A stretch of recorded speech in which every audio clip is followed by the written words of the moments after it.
So hello pharma family, कैसे हैं आप लोग? आई होप आप सब अच्छे होंगे। सो गाइस, जैसे लास्ट वीडियो में हमने पढ़ा था कार्बोहाइड्रेट, तो आज की वीडियो में हम पढ़ने वाले हैं लिपिड। और लिपिड में देखेंगे हम लिपिड का क्लासिफिकेशन देखेंगे, इसके फिजियोलॉजिकल रोल या फंक्शन देखेंगे। तो शुरू करते हैं, लिपिड क्या होता है। तो इसकी डेफिनेशन देखते हैं। सबसे पहले, लिपिड में भी defined as organic substance relatively insoluble in water and soluble in organic substance.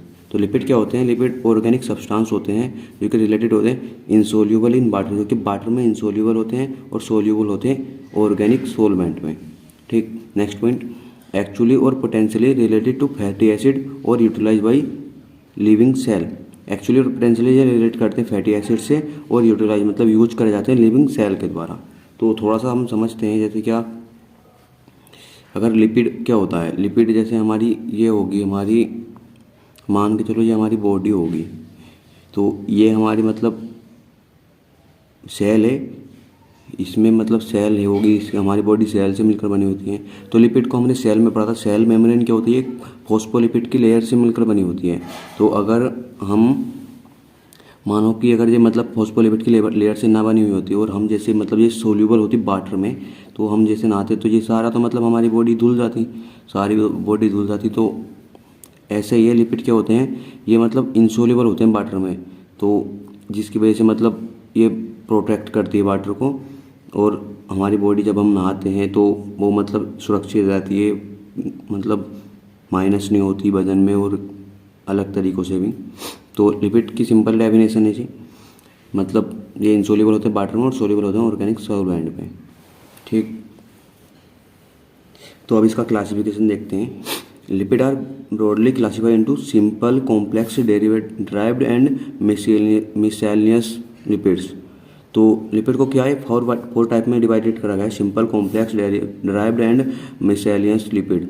तो सबसे पहले हम सिंपल लिपिड को देखते हैं। सिंपल लिपिड क्या होता है? तो सिंपल लिपिड क्या होता है? ये एस्टर होते हैं फैटी एसिड के विद अल्कोहल, यानी कि ये एस्टर होते हैं फैटी एसिड अल्कोहल के साथ।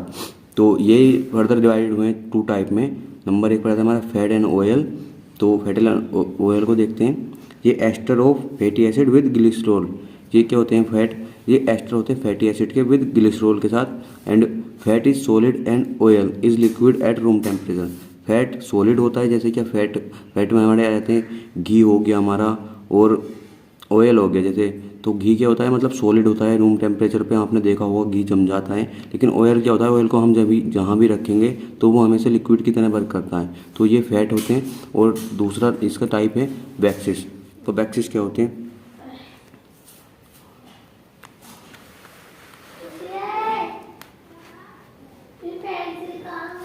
तो वैक्सिस क्या होते हैं? वैक्सिस को देखते हैं। वैक्सिस क्या होते हैं? ये एस्टर होते हैं फैटी एसिड के with alcohol other than glycerol.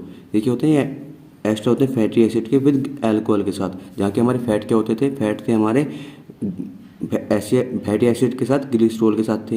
लेकिन ये क्या है? ये अल्कोहल के साथ है।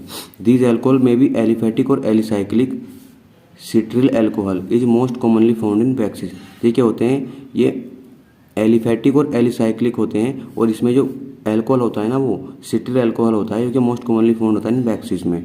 मतलब वैक्सिस पढ़ रहे हैं हम, वैक्स में मतलब ज़्यादातर सिट्रिल अल्कोहल ही मिलता है हमको। तो दूसरा आ जाता है फिर हमारा, दूसरा आता है हमारा कॉम्प्लेक्स लिपिड। कॉम्प्लेक्स लिपिड क्या होता है? ये एस्टर होते हैं फैटी एसिड के विद, इसमें मतलब ये फैटी एसिड तो होते हैं और अल्कोहल भी होता है इसके अंदर, और containing group phosphate, nitrogen base, carbohydrate, protein, etc. ये कंटेन होते हैं ग्रुप से, जैसे फॉस्फेट ग्रुप हो गया, नाइट्रोजन बेस हो गया, और कार्बोहाइड्रेट हो गया, और लिपिड हो गया, एटीसी। तो इसको आगे देखते हैं।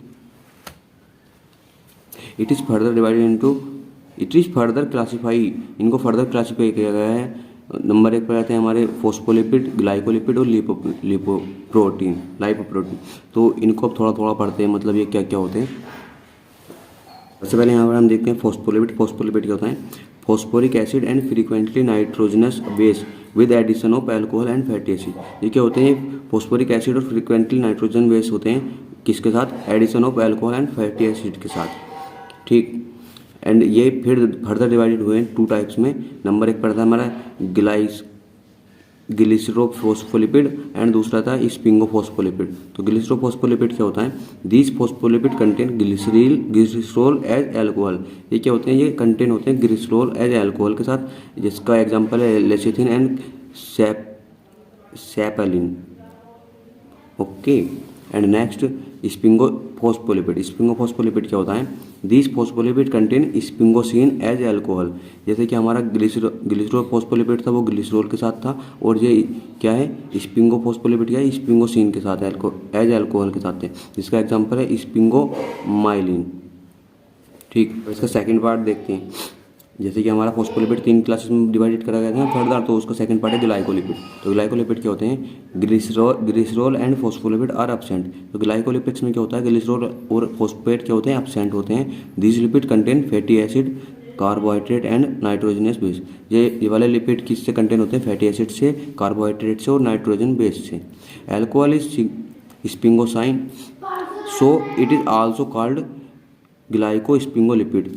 क्या होता है, alcohol is sphingosine, so it is also called glycosphingolipid. इसमें क्या होता है, इसको एल्कोहल होता है ना स्पिंगोसिन, तो इसको हम ग्लाइकोस्पिंगोलिपिड बोलते हैं इसलिए। जिसका एग्जांपल है सेरेब्रोसाइट्स और गैंग्लियोसाइट्स। तो अब हम यहाँ पर देखते हैं फोस्फोलिपिड का तीसरा पार्ट, जो क्या है लाइपोप्रोटीन। लाइपोप्रोटीन इतना इंपॉर्टेंट तो है नहीं वैसे, लेकिन इसमें पढ़ लेते हैं। लाइपोप्रोटीन क्या होता है, लिपिड और प्रोटीन का मिक्सचर होता है। इसका एग्जांपल होता है काइलोमाइक्रोन, VLDL मतलब वेरी लो डेंसिटी लिपिड और लो डेंसिटी लिपिड, और HDL मतलब हाई डेंसिटी लिपिड। तो ये यहाँ पर फोस्फोलिपिड कंप्लीट हो जाता है। और उसका अब तीसरा पार्ट आता है हमारा लिपिड के क्लासिफिकेशन का, क्योंकि तीसरा पार्ट है डेराइव्ड लिपिड। तो ये क्या होता है, derivative of hydrolysis of group A and B lipid. ये क्या होते हैं, ये डेरिवेटिव होते हैं हाइड्रोलाइसिस पर ग्रुप A और B लिपिड के। जबकि मतलब इसको हाइड्रोलाइसिस किया जाता है ग्रुप A और B में, तो ये डेरिवेटिव होते हैं उसके। Included glycerol and other alcohol, fatty acid, lipid soluble vitamin, steroid hormone, ketone bodies. तो ये क्या होते हैं, इनमें इंक्लूडेड होता है ग्लिसरॉल एंड अदर एल्कोहल, जैसे क्या other alcohol, fatty acid, lipid soluble vitamin, steroid hormone, ketone bodies. तो सिंपल डेरिवेटिव लिपिड क्या होते हैं, ये सिंपल डेरिवेटिव्स होते हैं hydrolysis of group A and B के। जब हाइड्रोलाइसिस होता है ग्रुप A और B में लिपिड का, तो और इनमें इंक्लूडेड होते हैं glycerol, other alcohol, fatty acid, lipid soluble vitamin, steroid hormone, ketone bodies. तो ये बहुत थोड़ा सा अलग टाइप का सब्जेक्ट है, इसमें थोड़ा ऐसे ही मिलेगा देखने को। तो आप मतलब देखते रहना हमारी वीडियो, जिससे कि आपकी थोड़ी हेल्प होती रहे। लेकिन हम कोशिश करेंगे इससे अच्छा पढ़ाने की, और अभी थोड़ा मतलब शुरुआत है। तो इधर 4 पॉइंट आता है miscellaneous of lipid. Included large number of compound contain lipid like character of lipid. ये क्या होता है, ये इंक्लूडेड होता है लार्ज नंबर ऑफ कंपाउंड से, जो कि कंटेन होता है लिपिड से। लाइक जैसे क्या, करेक्टर ऑफ लिपिड मतलब लिपिड के करेक्टर। इसका एग्जांपल होता है कैरोटेनॉइड, स्क्विनस और टर्पीन। ठीक, अब हम इसके फंक्शन देखते हैं। इसके फंक्शन क्या होते हैं लिपिड के। तो नंबर 1 पर आता है concentrated fuel reserve of body. ये क्या होता है, ये कंसनट्रेटेड फ्यूल होता है रिजर्व ऑफ बॉडी के लिए, जिसको हम ट्राइग्लिसरॉल बोलते हैं। And second, constitute of membrane structure, regulate permeability of membrane. ये क्या होता है, ये कंस्टिट्यूट ऑफ मेम्ब्रेन स्ट्रक्चर मतलब ये मेम्ब्रेन की स्ट्रक्चर में काम आता है। और रेगुलेट परमेबिलिटी ऑफ मेम्ब्रेन मतलब रेगुलेट करता है मेम्ब्रेन की परमेबिलिटी को। एंड नंबर 3 पर हम पढ़ते हैं यहाँ पर source of fat soluble vitamin. ये क्या होता है, फैट सोल्यूबल विटामिन का एक सोर्स होता है, जो कि मतलब विटामिन को सोल्यूबल मतलब फैट को सोल्यूबल करता है विटामिन में। तो नंबर 4 रहता है यहाँ पर हमारा important as cellular metabolic regulator. ये क्या होता है, इंपॉर्टेंट होता है सेल्यूलर मेटाबॉलिक के रेगुलेटर में, जिसको हम स्टेरॉइड हार्मोन्स भी बोल सकते हैं।